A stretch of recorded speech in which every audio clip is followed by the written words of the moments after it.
Polda Jabar telah menggelar proses prarekonstruksi kasus pembunuhan Vina di Cirebon pada Rabu 29 Mei malam. Kegiatan ini pun menarik perhatian dari warga setempat.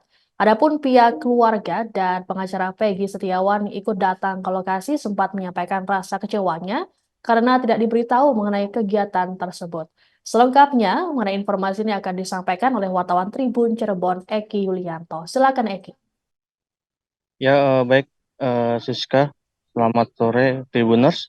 Dapat saya laporkan dari Cirebon, Jawa Barat, di mana tim penyidik Polda Jabar didampingi Polres Cirebon Kota menggelar prarekonstruksi kasus pembunuhan Vina dan Eki yang terjadi pada tahun 2016 lalu di wilayah Cirebon, Jawa Barat pada Rabu eh, 29 Mei 2024 kemarin malam. Nah, pantauan di lokasi kemarin sejumlah rombongan mobil kepolisian dan tim Inafis tiba di lokasi kejadian pada pukul 7:40. Lokasi pertama prarekonstruksi ini diadakan di depan SMP Negeri 11 Cirebon di Jalan Perjuangan, Kelurahan Karya Mulya, Kecamatan Kesambi, Kota Cirebon. Nah, sebelum rombongan kepolisian tiba, ratusan masyarakat sudah menunggu di lokasi. Saat tiba, rombongan mobil berhenti tepat di depan SMP Negeri 11 Cirebon. Terlihat koordinasi antara petugas untuk memastikan pelaksanaan prarekonstruksi tersebut berjalan lancar. Tak lama kemudian, rombongan bergerak maju menuju depan Mandua Cirebon yang lokasinya bersebelahan dengan SMP Negeri 11. Setelah itu, mobil kembali mundur ke lokasi awal mereka tiba. Namun ini hanya berlangsung sebentar sebelum mereka bergerak ke Jembatan Talun, Kabupaten Cirebon. Lokasi ditemukannya Vina dan Eki pada tahun 2016 lalu. Di titik tersebut, petugas melakukan penyemprotan cat untuk menggambarkan posisi tubuh korban yang tergeletak saat itu. Cat yang digunakan berwarna merah dan putih. Pelaksanaan ini berlangsung sekitar 30 menit. Sementara itu, selanjutnya di lokasi utama di Gang Bakti 1, Kampung Karya Bakti, Kelurahan Karya Mulya, Kota Cirebon, telah dipasang garis polisi dan dijaga beberapa personil kepolisian. Prosedur prarekonstruksi ini menarik perhatian warga sekitar yang penasaran dan akhirnya memadati area di sekitar lokasi. Terlihat di seluruh lokasi yang menjadi titik gelar prarekonstruksi ini, ratusan warga turut memadati ya. Adapun dalam prarekonstruksi tersebut, keluarga Peggy Setiawan yang terdiri dari ibunda Peggy dan dua adiknya turut hadir. Mereka didampingi kuasa hukumnya bernama Sugianti Iriani dan Tony RM. Dalam kesempatan itu, keluarga Peggy Setiawan meluapkan kekecewaannya lantaran mereka tidak diberitahu jika kepolisian ingin menggelar prarekonstruksi, apalagi anggota keluarganya terlibat dalam hal ini Peggy Setiawan yang akan dimintai keterangan soal kronologi kejadian tersebut. Pihak keluarga juga mengeluhkan bahwa Peggy yang diduga berada di dalam mobil tidak diturunkan oleh petugas. Hal itu disampaikan ibunda Peggy bernama Kartini.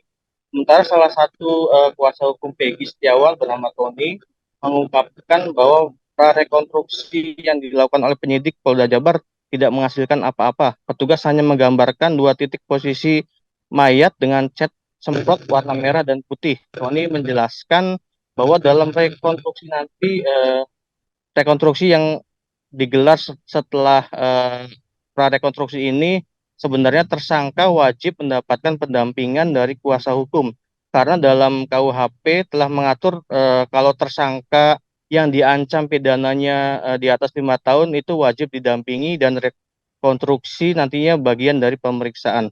Nah, pendampingan tersebut dilakukan agar Peggy bisa protes jika terdapat adegan yang tidak pernah dilakukannya.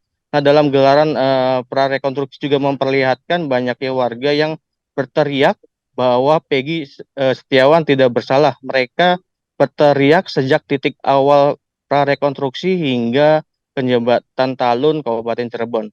Akhirnya dalam prarekonstruksi ini berjalan kurang lebih sekitar 2 jam. Polisi akhirnya menyelesaikan prarekonstruksi tanpa mengeluarkan tersangka dari dalam mobil.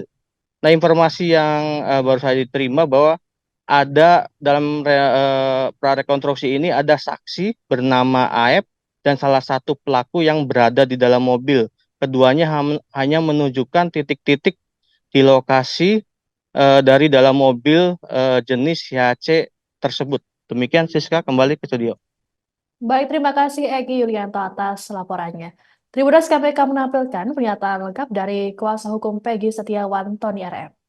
Gimana Pak Tony? Ya, jadi kami ini sebenarnya tidak dikabari ya mengenai rekonstruksi ini. Ya, kami kuasa hukum tidak dikabari. Kami malah tahunya dari rekan-rekan media.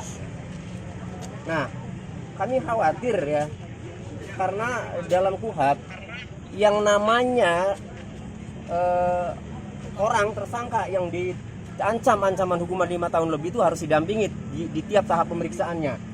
Nah, rekonstruksi ini kan bagian daripada pemeriksaan, bagian dari proses penyidikan untuk membuat terang ya peristiwa pidana. Nah, ini tidak didampingi kan kalau memang Peggy Setiawannya ada ya. Jadi kami juga mempertanyakan kepada penyidik ya, kenapa tidak diberi tahu pihak kuasa hukum ya. Nah, kami mau nemui penyidikan ini kesulitan ini kan, karena saking banyaknya siapa yang penyidiknya siapa. Kami mau menanyakan sebenarnya kenapa. Download Tribun X sekarang, menghadirkan lokal menjadi Indonesia.